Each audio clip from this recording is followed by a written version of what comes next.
नमस्कार। विषय microprocessor, code EL207, unit number system, sub unit 1.2 conversion of a number from one system to another system के अंतर्गत इसके second part में हम decimal to binary, octal and hexadecimal conversion के अंतर्गत जो हमने लास्ट टाइम पूरे प्रोसेस मेथड समझे थे और एक एग्जांपल लिया था, इसी को आगे कंटिन्यू रखते हुए हम कुछ और एग्जांपल्स इसके डिस्कस करेंगे। जैसे ये नेक्स्ट एग्जांपल्स है, convert 8.2 decimal number into binary number. तो इसे कन्वर्ट करने के लिए अगेन हम दो पार्ट में इसको प्रोसेस को करते हैं। पहला पार्ट होल पार्ट जो कि 8 है उसके लिए होगा, दूसरा पार्ट 0.2 जो कि फ्रैक्शनल पार्ट है उसके लिए होगा। तो अगेन होल पार्ट को कन्वर्ट करने के लिए हम जो डेसिमल नंबर है 8, उसमें जिसमें कन्वर्ट करना चाह रहे हैं बाइनरी, उसके रेडिक्स या बेस जो 2 है उससे डिवाइड करते हैं। कोटेंट को यहाँ लिखते हैं और रिमाइंडर को यहाँ लिखते हैं। तो 8 को जब 2 से डिवाइड करेंगे तो कोटेंट 4 आएगा और रिमाइंडर 0। अगेन जब फिर इस कोटेंट को अगेन 2 से डिवाइड करेंगे तो नेक्स्ट कोटेंट 2 आएगा और रिमाइंडर 0। फिर जब इस 2 को 2 से डिवाइड करेंगे तो आपके एक बार भाग जाएगा कोटेंट, रिमाइंडर 0। फिर लास्ट में जब 1 में 2 का भाग देंगे तो कोटेंट 0 आएगा और रिमाइंडर 1। तो इस तरह सबसे पहले वाला रिमाइंडर है वो आपकी LSB बिट को रिप्रेजेंट करता है, और जो लास्ट वाला रिमाइंडर है जब तक कि कोटेंट 0 नहीं हो जाए वहाँ तक जो रिमाइंडर है वो आपकी MSB बिट कहलाता है। तो इस तरह जब हम इस नंबर को लिखेंगे तो ये लिखा जाएगा नीचे से ऊपर की तरफ 1000 लास्ट नंबर तक। LSB सबसे दाईं तरफ आती है, MSB सबसे बाईं तरफ। तो इस तरह हम कह सकते हैं कि जो डेसिमल में 8 है वो बाइनरी में 1000 के इक्विवेलेंट है। नेक्स्ट जो फ्रैक्शनल पार्ट है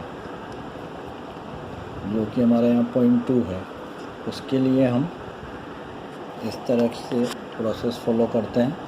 जो डेसिमल का फ्रैक्शनल पार्ट है, फ्रैक्शनल डेसिमल नंबर, उसको बाइनरी के रेडिक्स, क्योंकि हम बाइनरी में कन्वर्ट करने जा रहे हैं तो बाइनरी के रेडिक्स से मल्टीप्लाई करते हैं। तो ये फ्रैक्शनल पार्ट हमारा 0.2 है, इसे हमने 2 से मल्टीप्लाई किया तो प्रोडक्ट वैल्यू आई हमारी 0.4। इसमें होल पार्ट कुछ नहीं है तो हम इसे 0 यहाँ नोट डाउन करते हैं। ये हमारी MSB बिट बनती है।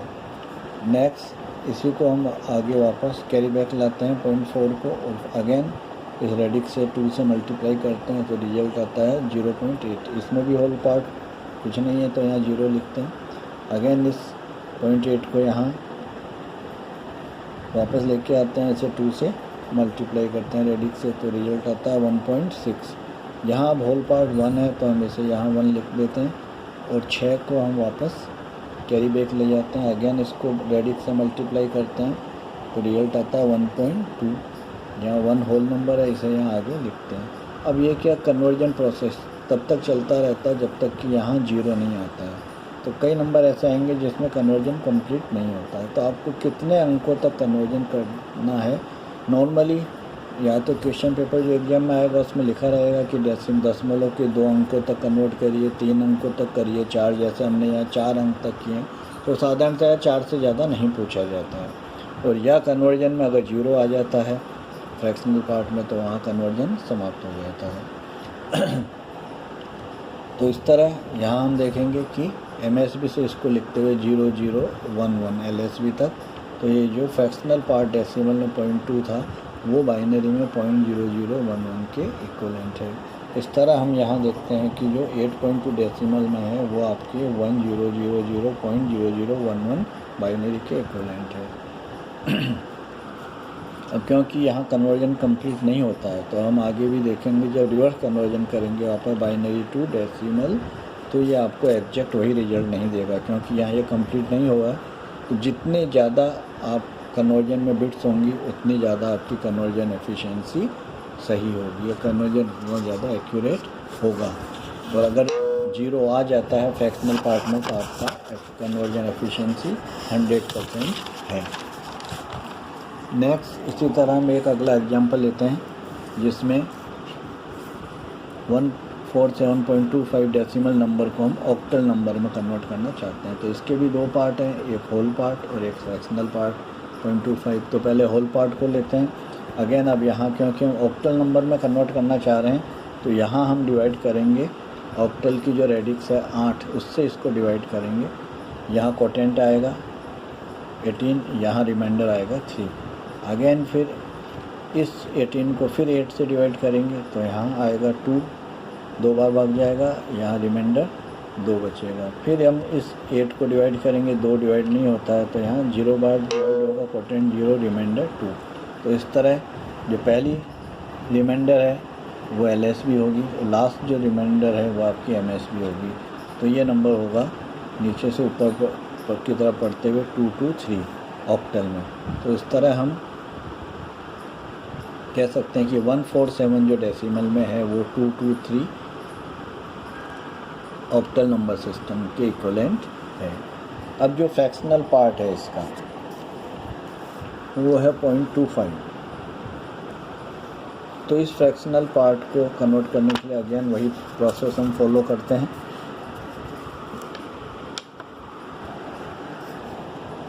.25 जो डेसिमल फ्रैक्शनल पार्ट है इसको जिस नंबर सिस्टम में हम कन्वर्ट करना चाहें, जैसा ऑक्टल है तो यहाँ ऑक्टल की रेडिक्स से मल्टीप्लाई करेंगे 8।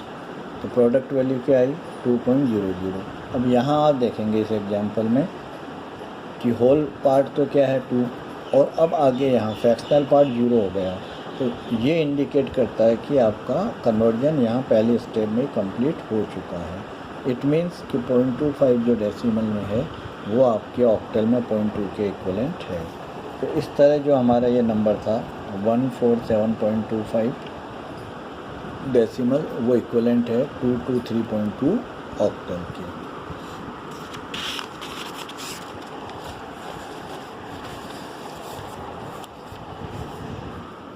नेक्स्ट अगेन हम यहाँ देखेंगे एग्जाम्पल्स 385.14 जो डेसिमल में है उसको हम हेक्साडेसिमल में कन्वर्ट करना यहाँ चाहते हैं। तो अगेन इसके भी दो पार्ट, होल पार्ट और फ्रैक्शनल पार्ट है। तो जो होल पार्ट है 385 उसको हम जिसमें कन्वर्ट करना चाह रहे हैं हेक्साडेसिमल में, उसकी रेडिक्स से डिवाइड करेंगे 16 से। यहाँ कोटेंट आएगा तो 385 को डिवाइड करेंगे तो 16 32 और फिर बचेगा 16 चौक 64 और यहाँ रिमाइंडर बचेगा 1। इसी तरह अगेन फिर इस 24 को हम 16 से डिवाइड करेंगे तो यहाँ एक बार डिवाइड होगा, कोटेंट में 1, रिमाइंडर 8। फिर इसको देंगे तो यहाँ कोटेंट 0 आएगा, भाग नहीं जाता है तो रिमाइंडर 1। तो ये नीचे से ऊपर पढ़ते हुए MSB से LSB की तरफ 181 आपका ये इक्विवेलेंट हेक्साडेसिमल नंबर होगा कि इसके 385 बाइनरी के इक्विवेलेंट 181 हेक्साडेसिमल नंबर है। नेक्स्ट जो इसका फ्रैक्शनल पार्ट है 0.14, अगेन वही प्रोसेस इसको फॉलो करेंगे। Fractional decimal number into hexadecimal radix, क्योंकि हम हेक्साडेसिमल में कन्वर्ट करना चाह रहे हैं तो उसकी रेडिक्स से इसको मल्टीप्लाई करेंगे। तो 0.14 इंटू 16 2.24। तो इसमें होल पार्ट क्या है 2, तो यहाँ इसे होल पार्ट को 2 को लिखेंगे, ये इसकी MSB को रिप्रेजेंट करता है। पॉइंट जो 24 है इसको हम कैरी बैक करेंगे अगेन फ्रैक्शनल पार्ट को, इसको 16 से अगेन रेडिक्स से मल्टीप्लाई करेंगे तो ये आएगा 3.84। अगेन इसके होल पार्ट को हम यहाँ लिखते हैं 3 और जो फ्रैक्शनल पार्ट है 0.84 इसको वापस यहाँ लेके आते हैं और इसको 16 से रेडिक्स से मल्टीप्लाई करेंगे। अगेन ये आता है 13.44। तो इसमें होल पार्ट 13 है जो कि हेक्साडेसिमल सिस्टम है। अभी इसको यहाँ हम 13 एज इट इज़ नहीं लिखेंगे क्योंकि हेक्साडेसिमल में जो 13 है वो D के इक्विवेलेंट होता है, तो यहाँ इसे हम D लिखेंगे। अगेन 0.44 के यहाँ लेके आते हैं, 16 से मल्टीप्लाई करते हैं 7.04। तो इसमें होल पार्ट 7 है। अगेन हम यहाँ देखेंगे कि कन्वर्जन कंप्लीट नहीं हो रहा है ना, तो अब तो हमने 4 डेसिमल प्लेसेस, डेसिमल के बाद 4 प्लेसेस से कन्वर्जन कर लिया है। तो एग्ज़ाम में जैसा आपसे पूछा जाए कि 2 अंकों तक, 3 अंकों तक, अधिकतम 4 अंकों तक पूछा जा सकता है, तो वहाँ तक आपको जितना पूछा जाए उतने अंकों तक आप कन्वर्जन कर लीजिए। अगर 0 आ जाता है तो उसी जगह वो कंप्लीट हो जाता है, 0 नहीं आता तो जितने अंकों तक पूछा जाए वहाँ तक आप कन्वर्जन करिए। तो इस तरह यहाँ हम देखते हैं MSB से LSB की तरफ पढ़ते हुए इसको 23D7, ये इसकी 0.23D7 ये हेक्साडेसिमल में वैल्यू है किसकी, 0.14 डेसिमल नंबर की। तो यहाँ हमने कन्वर्जन अप टू 4 प्लेसेस किया आफ्टर डेसिमल। तो इस तरह हम कहते हैं कि डेसिमल में जो नंबर है 385.14 in decimal is equal to 181.23D7 in hexadecimal number system. तो इस तरह हमने decimal to binary, octal and hexadecimal number का कन्वर्जन करके देखा और सभी के लिए एग्जाम्पल्स भी देखे हैं। तो आपको अच्छी तरह समझ में आ गया होगा। नेक्स्ट टाइम हम नेक्स्ट टॉपिक कंसिडर करेंगे। Thank you.